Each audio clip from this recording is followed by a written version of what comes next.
السلام علیکم ورحمۃ اللہ وبرکاتہ۔ آج کل دینی و اصلاحی جلسوں کی اس قدر کثرت اور بھرمار ہے کہ ایک ہی علاقے میں ابھی ایک جلسہ صحیح سے ختم بھی نہیں ہو پاتا ہے کہ اسی علاقے میں کسی دوسرے جلسے کا اشتہار سوشل میڈیا کے مختلف پلیٹ فارم پر نشر ہونے لگتا ہے۔ یقیناً اتنی بڑی تعداد میں منعقد ہونے والے جلسوں میں منتظمین کی محنتیں بھی صرف ہوتی ہیں اور ایک بڑی مقدار میں رقم بھی خرچ ہوتی ہے، لیکن عجیب و غریب بات ہے کہ اس قدر جلسوں کے باوجود خاطر خواہ فائدہ نظر نہیں آ رہا ہے۔ فائدہ نظر آنا تو دور کی بات ہے، بلکہ آپ نے غور کیا ہوگا کہ آج کل کے جلسوں میں علاقہ کے سنجیدہ با اثر افراد شریک بھی نہیں ہوتے ہیں۔ آپ کو جلسوں میں خواہ وہ جلسہ کسی بھی مکتب فکر کے ماننے والوں کا ہو، سنجیدہ علماء، ڈاکٹرز، انجینئرز، ایڈوکیٹس اور ججز وغیرہ نظر نہیں آئیں گے۔ اس کی وجہ کیا ہے؟ اس پر ہمیں غور کرنے کی ضرورت ہے۔ جب ہم اس پر غور کرنے کے لیے بیٹھے تو جلسوں میں پائی جانے والی کئی کمیاں اور خامیاں نظر آئیں۔ آج کے ویڈیو میں ہم انہی کمیوں اور خامیوں پر گفتگو کریں گے انشاءاللہ۔ میں سب سے پہلے ناظم اجلاس کی بات کروں گا، وہ اس لیے کہ آپ کو یہ بات تسلیم کر لینی چاہیے کہ آج کل کے جلسوں کو غیر مفید اور نقصان دہ بنانے میں بہت بڑا ہاتھ ناظم اجلاس کا ہے، کیونکہ جب کسی کو کسی جلسے کی نظامت سونپی جاتی ہے تو اس کا مقصد ہرگز یہ نہیں ہوتا ہے کہ وہ مائک ہاتھ میں لے کر تمہیدی گفتگو کے نام پر 20 منٹ اور 25 منٹ تک سامعین کو اشعار سناتے رہیں اور انعامات بٹورتے رہیں، اور نہ ہی یہ مقصد ہوتا ہے کہ شعراء و مقررین کی اس قدر بیجا تعریف کریں کہ تک بندی کرنے والے شعراء کو اقبال و غالب سے تشبیہ دے دیں اور 20 سال اور 25 سال کے کسی عام خطیب اور مقرر کو نمونہ اسلاف اور جبال علم کا خطاب دے دیں۔ بلکہ نظامت کا مطلب یہ ہوتا ہے کہ شعراء و مقررین کا تعارف کرائیں، مثلا آنے والے خطیب کون ہیں، کس ادارہ یا تنظیم سے ان کا تعلق ہے، کتنے سالوں سے وہ تدریسی یا تنظیمی خدمات انجام دے رہے ہیں، اگر تصنیف و تالیف سے ان کا تعلق ہے تو ان کی تصنیف کے حوالے سے بھی تعارف کرایا جا سکتا ہے، اور اگر آپ اس شاعر یا خطیب کو نہیں جانتے ہیں تو اس طرح تعارف کرائیں کہ میں بھی پہلی بار ان کا خطاب سنوں گا یا ان کی شاعری سنوں گا، امید ہے کہ اچھا خطاب ہوگا یا اچھی شاعری ہوگی، آپ بھی عمل کے جذبہ سے سنیں اور ہم بھی عمل کے جذبہ سے سنتے ہیں۔ لیکن اگر آپ نے اپنے لیے کسی مجہول الحال شخص کا تعارف اس طرح کرایا کہ یہ علامۃ الدہر ہیں اور مقرر شعلہ بار ہیں، یا خطیب مثل آندھی و طوفان ہیں، یا شاعر لازوال و بے مثال ہیں، اور اس شاعر یا خطیب کی پرفارمنس اچھی نہیں رہی تو ذہین لوگ آپ کو جھوٹا سمجھیں گے یا پھر تملق باز۔ نظامت کے دوران تھوڑی بہت شعر و شاعری کی جا سکتی ہے، بلکہ کی جانی چاہیے، لیکن اس قدر نہیں کہ جلسہ بے سمت ہو جائے اور اس کا مقصد ہی فوت ہو جائے۔ آج کل کے ناظم اجلاس کو اس بات پر توجہ دینی چاہیے کہ اگر جلسہ اصلاح معاشرہ کا ہے تو اصلاح معاشرہ کا ہی جلسہ رہنے دیا جائے، نعتیہ مشاعرہ نہ بنایا جائے۔ نعت نبی پڑھنا یقیناً باعث ثواب ہے،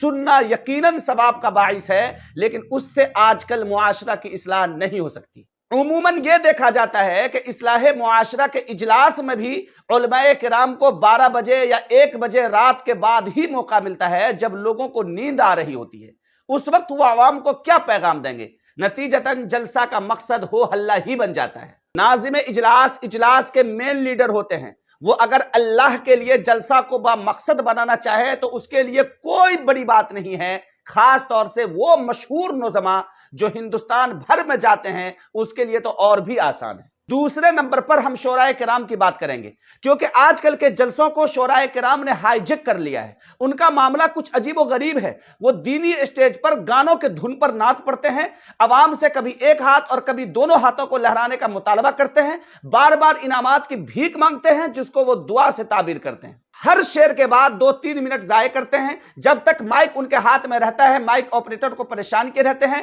کبھی ایکو بڑھاؤ، کبھی گھٹاؤ، کبھی بیس بڑھ جانے کی شکایت کرتے ہیں تو کبھی گھٹ جانے کی۔ کوئی نعت یا نظم صحیح سے ختم بھی نہیں ہو پاتی ہے کہ دوسری نعت یا نظم شروع کر دیتے ہیں۔ اس طرح سے وہ 1 گھنٹہ تک عوام کا منورنجن کرتے ہیں۔ اگر کسی نے نظم سنانے کا مطالبہ کر دیا تو وہ نظم سناتے ہیں، اور اگر کسی سرپھرے نے غزل سنانے کا مطالبہ کر دیا تو شاعر صاحب دینی جلسوں کے اسٹیج سے 1 عدد غزل بھی ٹھوک مارتے ہیں۔ اور وہ دن دور نہیں کہ اگر کسی دن عوام گانا سنانے کا مطالبہ کرے تو وہ گانا سنانے سے بھی دریغ نہیں کریں گے۔ اور پھر نعت گوئی یا نظم گوئی کے دوران زبردستی کی واہوائی لینے کے لیے وہ اس قدر اچھل کود مچاتے ہیں کہ اسٹیج پر موجود علماء کرام اور معزز شخصیات کو سمٹ جانا پڑتا ہے کہ کہیں کچل نہ دیے جائیں۔ اسٹیج کی چادریں پناہ مانگتی ہیں، شامیانے اور ٹینٹ والوں کو اپنے سامان کے ضائع ہو جانے کا اندیشہ ستانے لگتا ہے۔ وہ بار بار اپنے سینے پر ہاتھ رکھ کر عشق نبی کی دعائیں دیتا ہے، لیکن خود اپنے چہرے سے عشق نبی کی علامت داڑھی پر ہاتھ صاف کی ہوتی ہیں،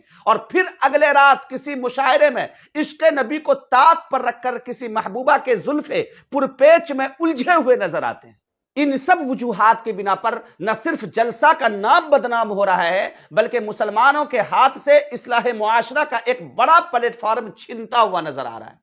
اس لیے جلسہ کرانے والوں سے میرا ایک مشورہ ہے کہ مہنگے اور اچھل کود کرنے والے شعراء کرام کو بلانے کے بجائے قریب کے کسی مدرسے سے نعت پڑھنے والے کسی طالب علم کو بلا کر نعت پڑھوائیے۔ وہ آپ کو نعت کی طرز میں نعت پڑھ کر سنائے گا اور آپ کی آنکھوں سے آنسو چھلکا دے گا، اور پھر انعام یا حوصلہ افزائی کے طور پر اسے کچھ رقم دے دیں تو آپ کو ثواب بھی ہوگا اور جلسہ پر آنے والے بیجا اخراجات سے بھی آپ بچیں گے۔ بڑا تعجب ہوتا ہے کہ اب مدارس میں منعقد ہونے والے اجلاس میں بھی پیشہ ور شعراء کرام کو بلایا جانے لگا ہے، جبکہ انہی مدارس میں نعت پڑھنے والے کئی طالب علم ہوتے ہیں جو شاندار نعت پڑھتے ہیں، لیکن ان سے نعت پڑھوانے کے بجائے منورنجن کرنے والے شعراء کرام کو بلوا کر نعت خوانی کرواتے ہیں۔ ایسا لگتا ہے کہ اب اہل مدارس بھی منورنجن کی طرف جا رہے ہیں۔ آج کل کے جلسوں کو برباد کرنے میں ٹھیک ٹھاک کردار کچھ مقررین کا بھی رہا ہے۔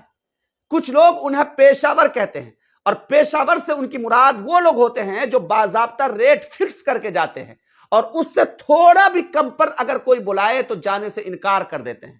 یہ لوگ ایک آدھ گھنٹے کی کوئی ایک تقریر یاد کیے رہتے ہیں، جس کو ہر جگہ مرچ مسالہ لگا کر پیش کیا کرتے ہیں۔ یہ لوگ سفر میں پیش آنے والے واقعات خوب سناتے ہیں، پتہ نہیں وہ سچ ہوتے ہیں یا جھوٹ، لیکن کہنے والے کہتے ہیں کہ ان میں سے بہت ایسے ہیں جو لمبا لمبا پھینکتے ہیں، وہ صرف اس لیے کہ کسی بھی طرح مشہور ہو جائیں تاکہ لوگوں کا مطالبہ بڑھے گا اور ہمیں اچھا ریٹ ملا کرے گا۔ اس ویڈیو کے ذریعے میں جلسہ کرانے والوں سے گزارش کرتا ہوں کہ ایسے لوگوں کو اپنے جلسوں میں بلانے سے پرہیز کریں، اور کسی بزرگ عالم دین کو اپنے جلسے میں بلائیں تاکہ ان کا فیض عام ہو۔ اس کا مطلب ہرگز یہ نہیں ہے کہ ان کو آنے جانے کی سہولیات آپ فراہم نہ کریں، بلکہ جتنا زیادہ ممکن ہو سکتا ہو اتنا آپ ان کو نوازیں، لیکن مانگنے والے کو ہرگز بھی نہ دیں، کیونکہ اس سے اصلاح معاشرہ کا بہت بڑا اسٹیج ہمارے ہاتھ سے ضائع ہو رہا ہے۔ امید ہے کہ ان معروضات پر غور کیا جائے گا۔ وما توفیقی الا باللہ۔